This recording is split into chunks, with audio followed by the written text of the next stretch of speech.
Hello, and thank you for tuning in to Starting Small, a podcast about brand development, entrepreneurship, and innovation in the modern world.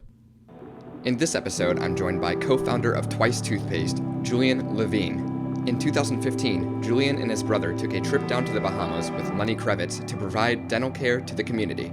Being a part of this life-changing experience led them to create Twice Toothpaste as it is today. Hello, and thank you for tuning in to Starting Small. Today I'm joined by Julian Levine of Twice Toothpaste. Julian, thank you so much for joining me today. My pleasure. Yeah, so I want to start out with your upbringing. So where did you grow up and what was your childhood like? I'm sitting here mid-COVID in the same place that I grew up. Same home, Awesome. Same room. Wow. I grew up in Westchester County in New York, in a little town called Purchase. Okay. What was my upbringing like? I was surrounded by two amazing, loving parents. My dad has been a dental professional my whole life.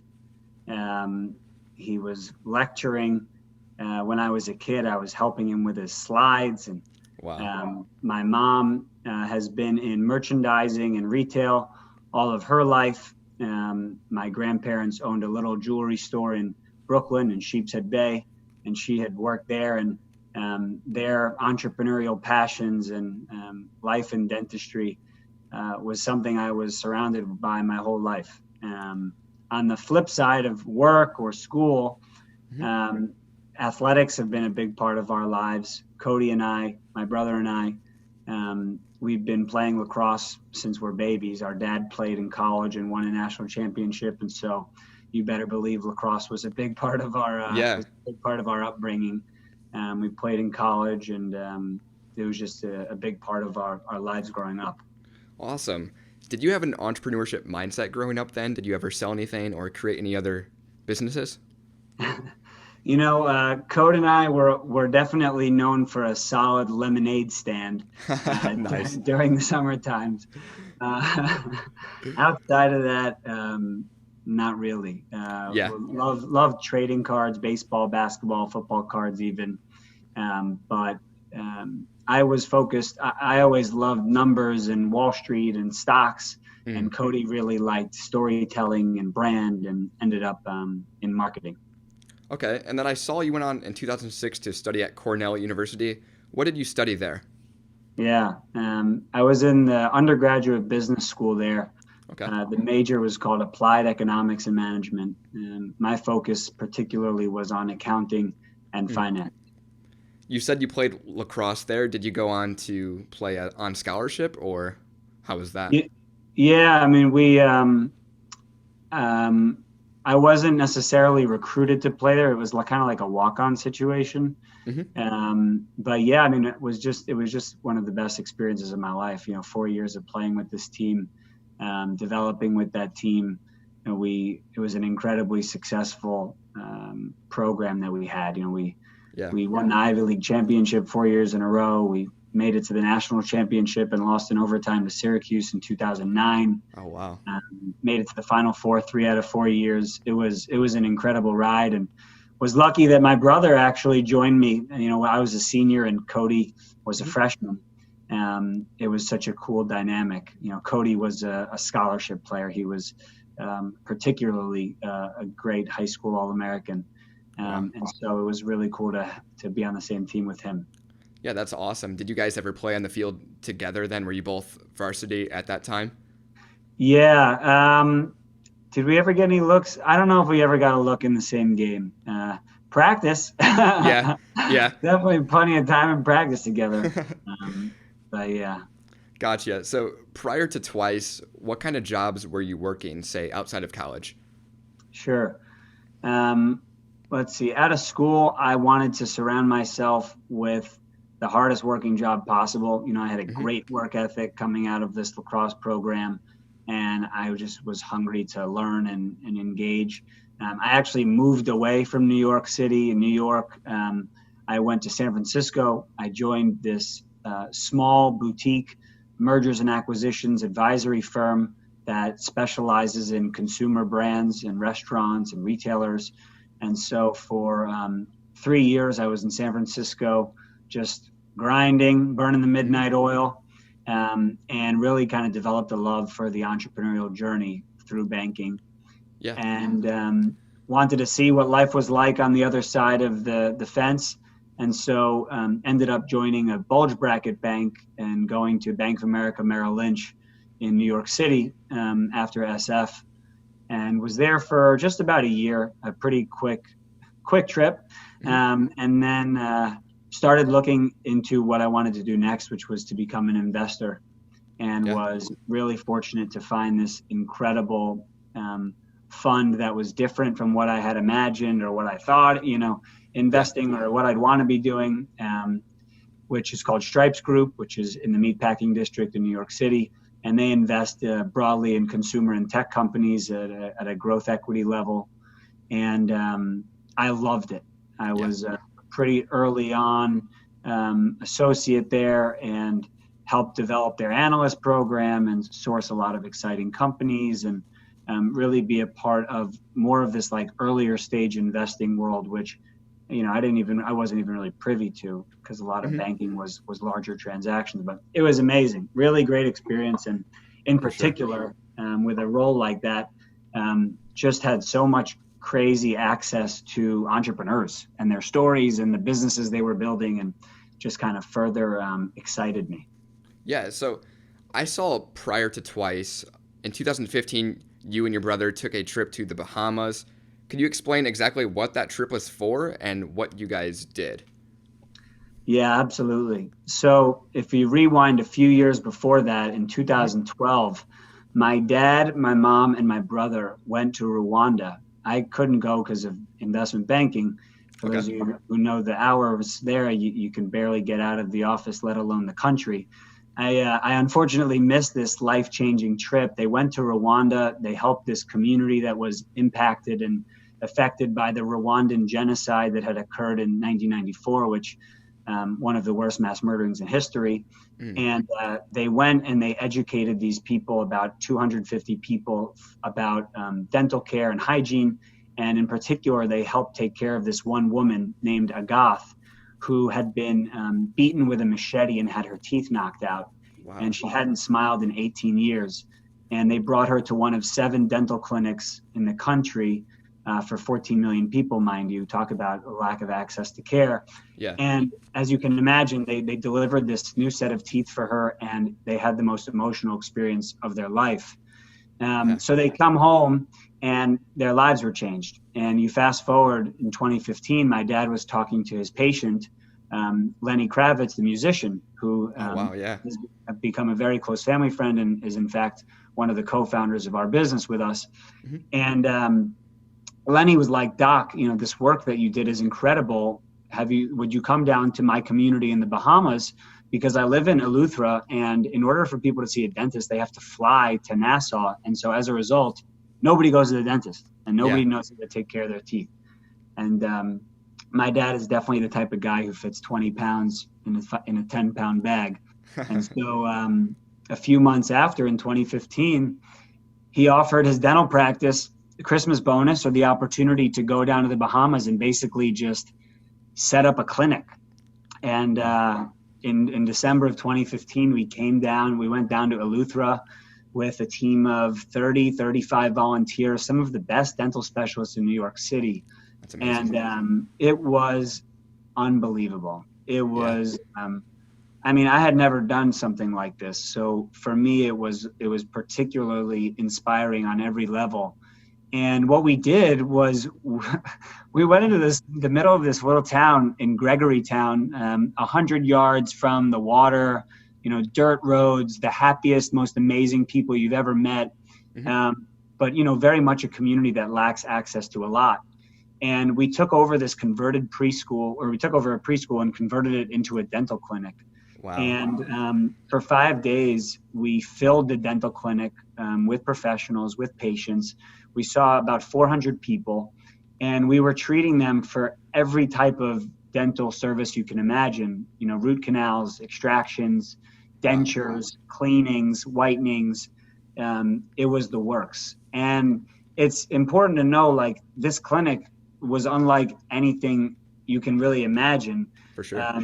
When you talk about a dental clinic, I don't really know where people's heads go. Dentistry is not exactly the sexiest industry. However, this clinic had so much energy and passion and love pouring from every area of it. You had patients coming in and sitting down in their chair, having never seen a dentist before, frightened about what's going to happen, and they leave the chair in tears, hugging their dentist, kissing their dentist, like freaking out about how grateful they are. And you can imagine, you start to hear these people's stories, and they weren't just patients. They would open up to us and tell us their life story and how they've been living in pain, emotional pain, physical pain, all because of their smile, and how we're able to help them and really give them hope and a new sense of life and confidence. And I was just like, holy cow, I had no idea that this is the power of the dental profession. I never had braces. Sure. I was never self-conscious of my smile. So every light bulb was going off. I was just thinking about how can I help this situation? How can I try to give back? And, I'm sitting in the corner sterilizing dirty dental supplies, which of course is very necessary. If you ask any dentist, they'll tell you got to be using clean tools. But I'm like, I want to do more, because people need to realize and see how powerful the smile is. This problem doesn't just exist in Eleuthera, Bahamas. It exists everywhere in the world, especially in the United States. For sure. It was, this little trip to the Bahamas was very life-changing. Yeah, that's such an incredible experience. So how did you guys get clients and patients to come once you guys got down there? Was there like a report, or could anyone come on and just sign up and just get taken care of? How was that? So Lenny living in the Bahamas, he has his team, and I know they started spreading the word. I got to tell you, things catch on pretty quickly, especially when it's a free dental clinic. Yeah, absolutely. So, maybe day one, we had a couple hundred people outside and around. And, by the end of it, we had 450 people having been seen. And it's been growing every year. So we went for the first time in 15, and then we did it again in 16 and 17 and 18 and 19. And we did it in January of this year, thankfully, pre-COVID. Yeah. And this year we brought down 110 volunteers, and we saw over 1,200 people.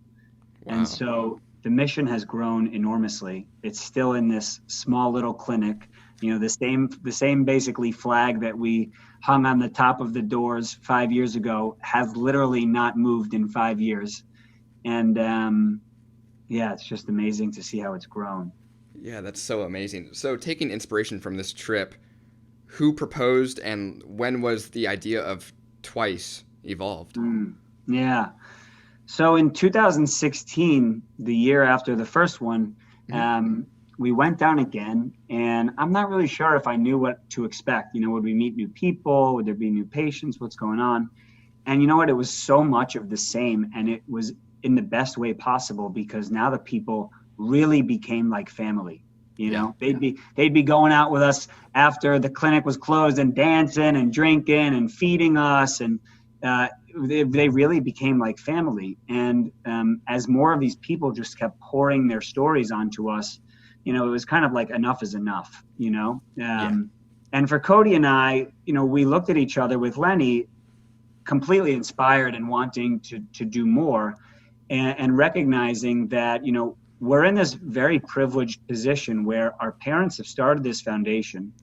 Our mom and dad have been making oral hygiene products our whole life. So I didn't mention that, my mom working for her parents' jewelry store, my dad is a dentist. They combined forces when I was 10 and started their first teeth whitening company called Go Smile, and then started a second teeth whitening company called Glow Science, which really was the first company to put LED lights and heat in a mouthpiece to create teeth whitening, which you see all over the internet now with a bunch of copycats.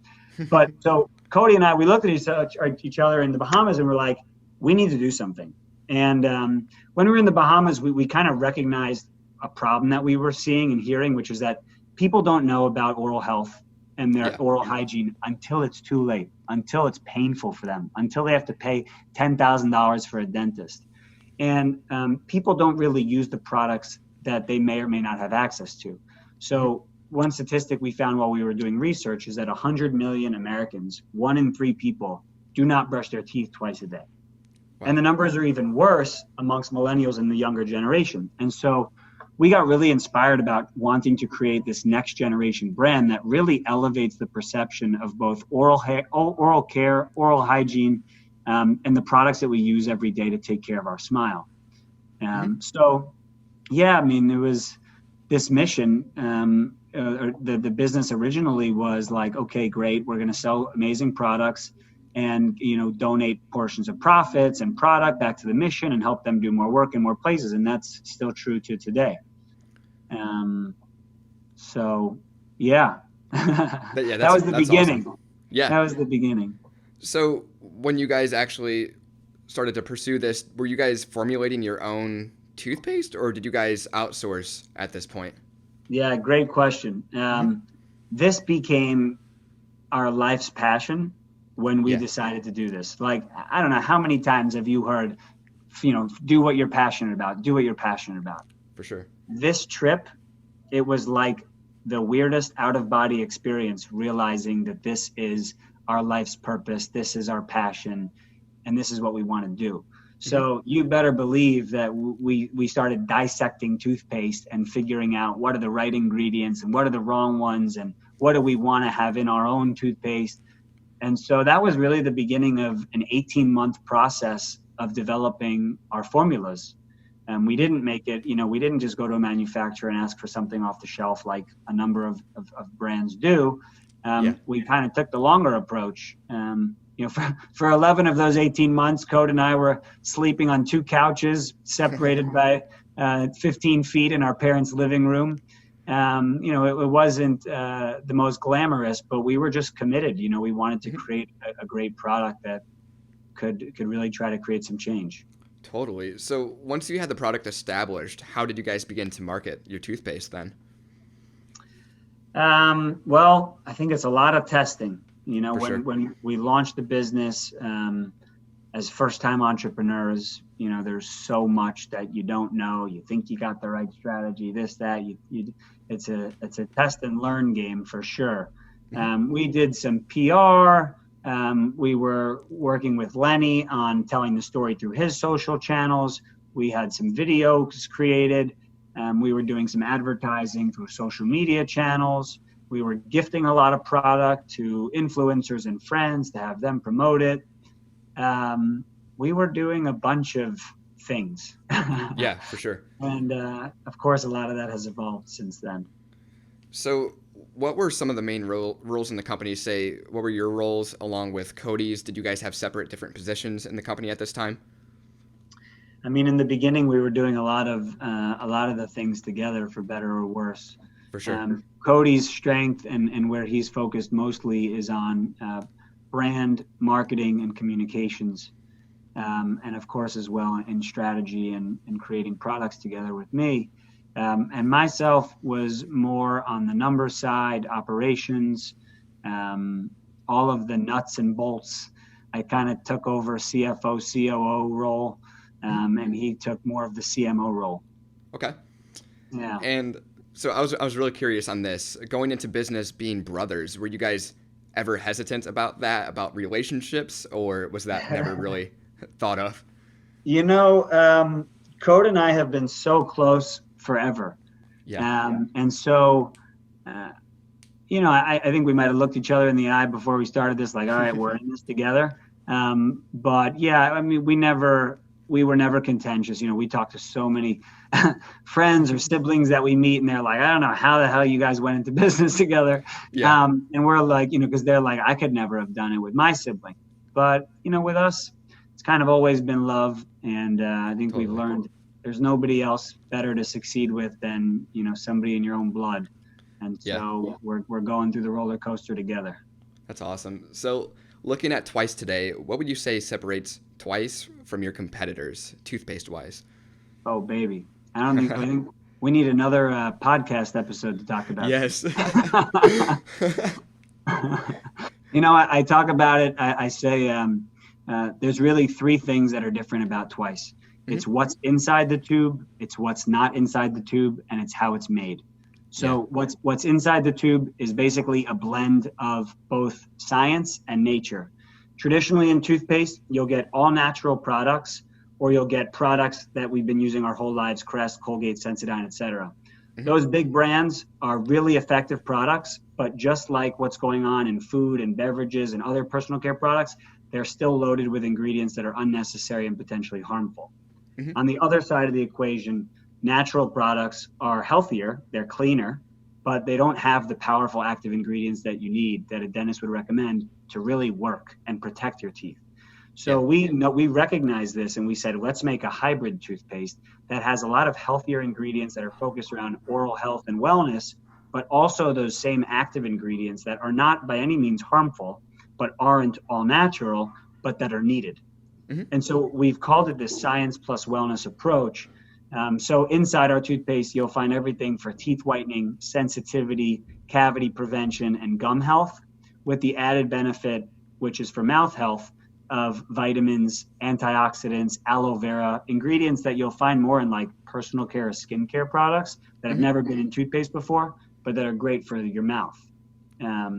And then, of course, beyond that, in terms of what's not inside, we've left out a lot of these harmful ingredients like sulfates, which are the detergents that turn your toothpaste into a bubble bath that can be harmful for your skin and cause skin irritation and ulcers. We wanted to make it responsibly. We were one of the first manufacturers, actually the first, to ask our manufacturer to certify that all 21 of our ingredients were vegan, gluten-free, non-GMO, and cruelty-free. So we really wanted to take the next level in making sure that this product that is so widespread across societies is made in a more responsible manner. Yeah, for sure. So I saw that you have two specific products. What is the difference between your morning and night toothpaste then? Yeah.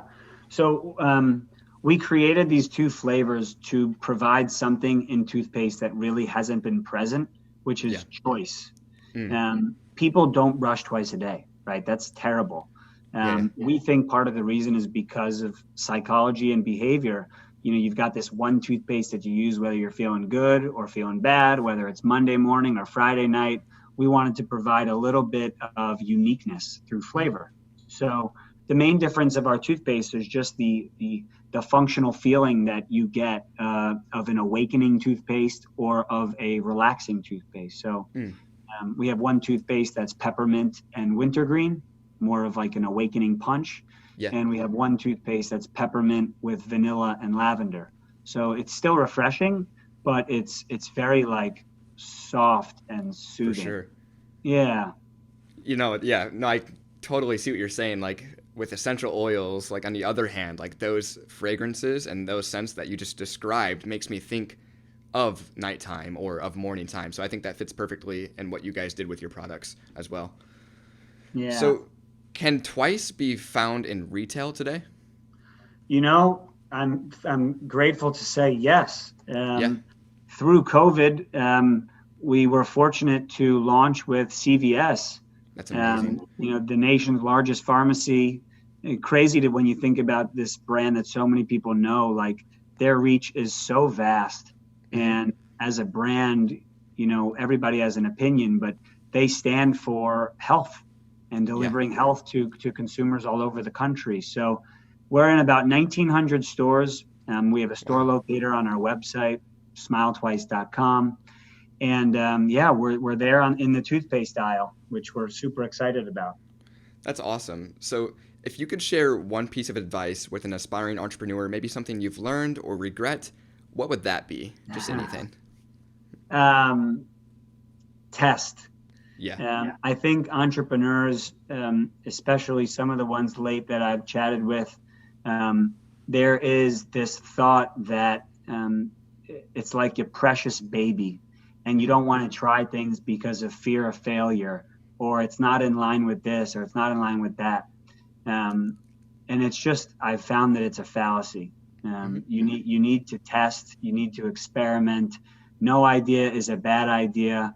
You genuinely do not know until you try.